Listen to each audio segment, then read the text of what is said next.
Om Swastiastu.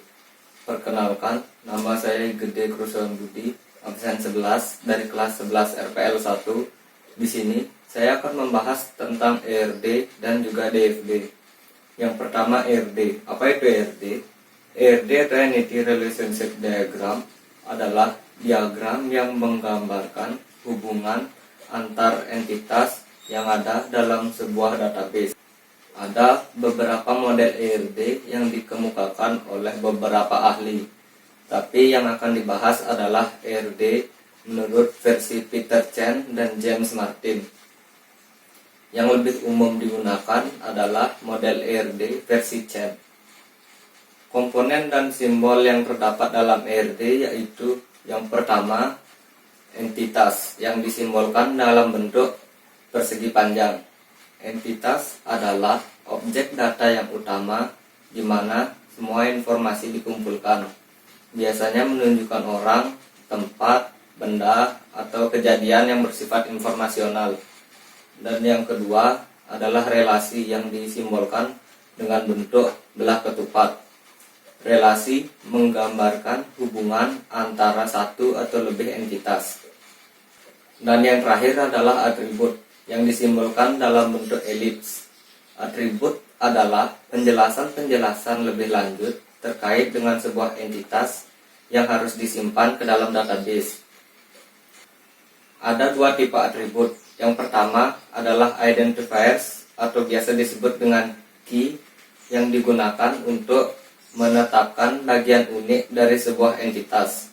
Dan yang kedua adalah descriptor yang digunakan untuk menspesifikasikan bagian non-unik dari bagian entitas. Untuk komponen dan simbol pada ERD versi Chen bisa dilihat pada gambar di samping. Pada dasarnya, komponen yang terdapat pada ERD versi Chen tidak jauh beda dengan apa yang disebutkan tadi. Yang menjadi perbedaan antara ERD versi Chen dan versi Martin terletak pada relasinya. Relasi yang terdapat pada ERD versi Chen yaitu yang pertama, relasi one-to-one yang menunjukkan bahwa satu record pada entitas A hanya berhubungan dengan satu record pada entitas B.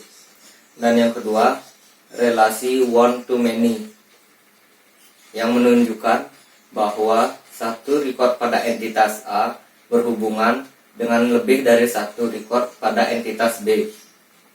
Dan yang terakhir, relasi many to many yang menunjukkan bahwa lebih dari satu record pada entitas A berhubungan dengan lebih dari satu record pada entitas B.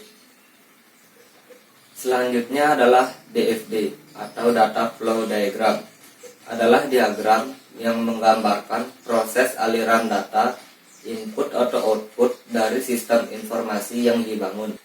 Misal, jika sistem informasi yang kita buat adalah sistem informasi penggajian karyawan, maka yang menjadi entitas adalah karyawan perusahaan, manajer, dan direktur. Untuk komponen-komponen yang ada dalam DFD, yaitu yang pertama adalah aliran data atau data flow. Aliran data digunakan untuk menunjukkan pergerakan dari paket data atau informasi dari satu bagian ke bagian yang lain. Contoh dari aliran data bisa dilihat pada gambar di samping. Komponen yang kedua adalah terminator atau entitas luar. Terminator mewakili entitas eksternal yang berkomunikasi dengan sistem yang sedang dikembangkan. Ada dua jenis terminator. Yang pertama adalah terminator sumber atau source, dan yang kedua adalah terminator tujuan atau sink. Dan komponen yang ketiga adalah proses. Proses adalah bagian dari sistem yang mengubah masukan menjadi keluaran. Proses dilambangkan dengan bentuk elips. Dan komponen yang keempat atau komponen yang terakhir adalah data store atau warehouse. Data store digunakan untuk menyimpan data, dan simbol dari penyimpanan adalah dua garis horizontal. Sekian dari pembahasan saya. Mohon maaf jika ada salah kata. Saya tutup dengan Parama Santi. Om Santi Santi Santi Om.